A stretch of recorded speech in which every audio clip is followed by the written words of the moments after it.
Eu comecei a estudar música aos 5 anos de idade. Os meus pais me colocaram para aprender teclado e fiz aula de musicalização infantil.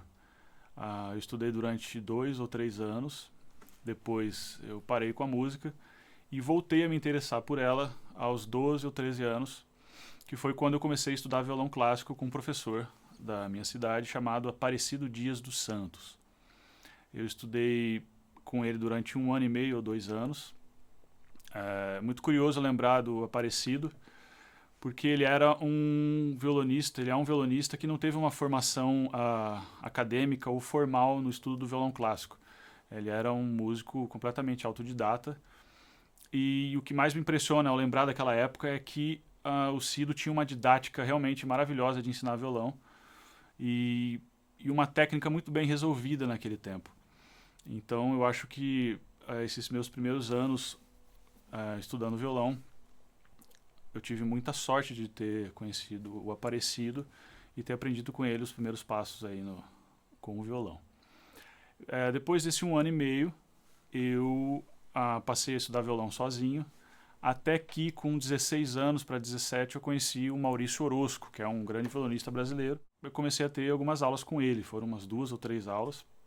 E durante essas aulas, ele sempre comentava que gostaria muito de me ver estudando com o Edelton Gloiden aqui em São Paulo. Então, quando chegou a época de fazer o vestibular, eu tomei a decisão de prestar o vestibular aqui na faculdade da Universidade de São Paulo para estudar com o Edelton Gloiden. Antes de conhecer o Edelton, eu era um violonista completamente intuitivo na maneira de tocar violão. Eu tinha uma técnica razoável, mas eu abordava as músicas de uma forma completamente intuitiva. E depois que eu conheci o Edelton, eu acho que ele conseguiu abrir meus olhos para abordar a música de uma outra forma, ou seja, eu consegui equilibrar melhor essa intuição que eu tinha, que era muito forte, com o intelecto e a cultura musical. Bom, depois dos meus estudos com Edelton, no qual eu considero realmente o divisor de águas da minha trajetória musical, eu resolvi estudar fora do país. Então eu fui para a Alemanha, na cidade de Munique, estudar com o violonista Franz Hallasch. Com ele eu estudei durante 1 ano e meio a 2 anos. Também foi uma experiência bastante importante na minha carreira. Bom, o violão que eu escolhi para fazer essa gravação foi um violão do luthier inglês David Rubio. Esse é um violão de 1967. Eu considero o Rubio um dos grandes luthiers do século XX e esse instrumento é realmente um exemplo disso. Bom, esse violão não é só história, esse violão também ele tem coisas que eu considero primordiais para um instrumento ser bom, digamos assim. Ele é um instrumento muito maduro na sua sonoridade. Ele é um violão de mais de 50 anos, então isso realmente deixa uma sonoridade bastante rica em harmônicos. Enfim, é um violão realmente bastante completo nesse sentido. Além disso, ele é um instrumento que tem um sustain muito bom, ele tem uma boa separação de vozes, tem um volume extraordinário, então ele é um instrumento que pode ser usado para gravação como para concertos. E eu acho que uma das coisas principais desse violão é que ele se encaixou bem nas minhas mãos. Então uma coisa muito importante é isso. Eu já toquei em grandes outros instrumentos, violões, e que não se encaixaram tão bem nas minhas mãos. E esse violão realmente se encaixa e foi uma escolha muito fácil e tranquila para esse álbum. O primeiro deles é que eu tivesse uma afinidade com as músicas, ou seja, eu queria gravar um álbum que pelo menos 80% eu já tivesse tocado anteriormente, ou já tivesse tido alguma espécie de contato, seja tocando, lendo um pouco, ou ouvindo com alguns outros violonistas. Então esse foi a minha primeira ideia nesse álbum, eu ter realmente uma proximidade com o repertório. O segundo ponto principal na construção do repertório do álbum foi que eu queria ter um álbum que tivesse uma unidade. Ou seja, eu não queria tocar e gravar compositores, por exemplo, um compositor do Japão, um compositor da Alemanha, um compositor inglês, um compositor espanhol e outro brasileiro. Eu não queria que o álbum ficasse um pupurri de vários compositores de várias nacionalidades. Então eu escolhi 2 compositores brasileiros, um paraguaio e um argentino. E essa unidade eu também pensei numa questão estética musical também. Então, além desses compositores estarem aqui na América do Sul, eles têm algumas coisas que se convergem, a questão de nacionalidade, a questão da identidade cultural. Então são compositores que eu consegui criar essa unidade entre esse repertório. E ao mesmo tempo que eu queria criar essa unidade, pode até parecer contraditório, mas eu queria que o álbum tivesse também bastante contraste entre as músicas. Então eu acho que eu consegui criar um repertório que ao mesmo tempo tivesse essa unidade entre eles, com ideias convergentes no âmbito musical, mas que também fosse um repertório com um contraste de ritmos, cores e emoções. Então acho que eu consegui isso com esses 4 compositores escolhidos. Eu escolhi do compositor brasileiro Ronaldo Miranda, que eu considero um dos grandes compositores da atualidade brasileiros. Eu escolhi a sua única obra solo para violão, que se chama Appassionata.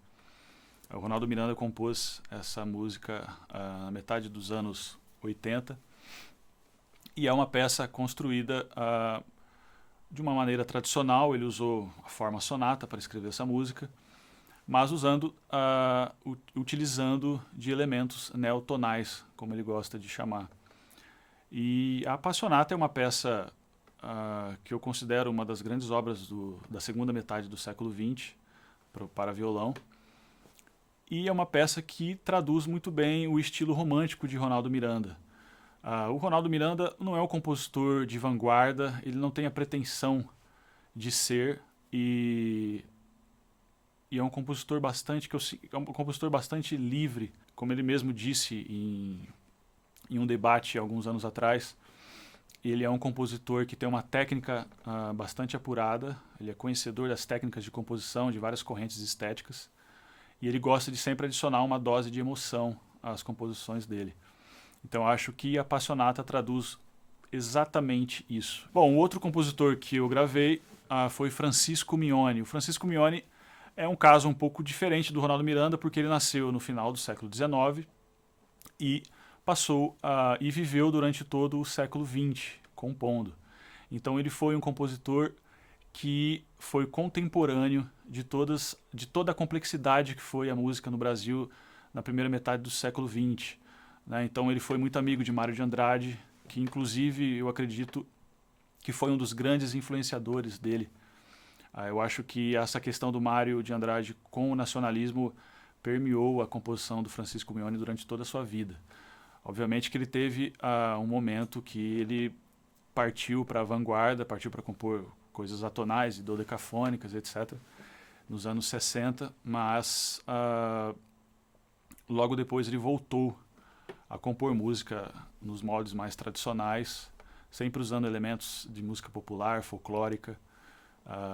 Realmente foi um compositor genial e que estava andando em paralelo com todas essas correntes de composição, de estética, durante o século XX. Bom, as obras que eu escolhi gravar do Mignone são 2 valsas e 2 estudos, que foram tiradas de 2 ciclos monumentais de Francisco Mignone, que ele compôs na década de 70, então já é um compositor bastante maduro, e eu acho que nós violonistas temos realmente muita sorte do Mignone ter composto esses 2 ciclos para violão na sua fase mais madura.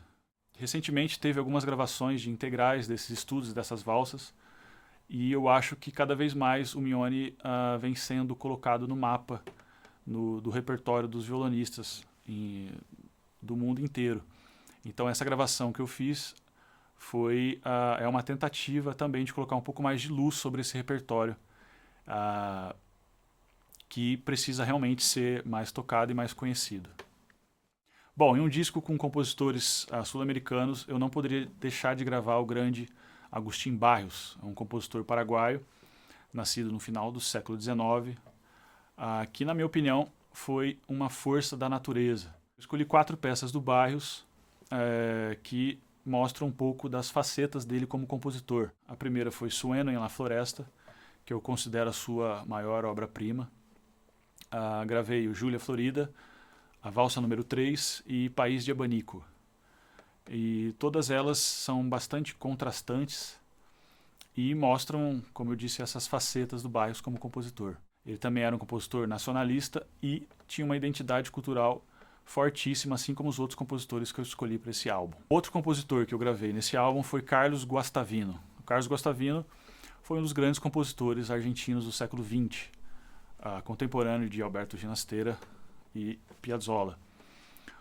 O Carlos Guastavino compôs 3 sonatas para violão. Eu escolhi a sua segunda sonata, que é a que eu mais gosto, e também pelo motivo de ter sido pouquíssimo gravado no século XX. Carlos Guastavino compôs essa sonata realmente nos moldes clássicos tradicionais de música. Ele era um compositor completamente avesso à vanguarda, então ele tinha pavor de música tonal, dodecafônica. Ele realmente era contra essas correntes estéticas. Então ele passou a carreira dele inteira compondo realmente no estilo tradicional, neorromântico, digamos assim. E essa sonata 2 traduz bastante esse estilo romântico do Carlos Guastavino.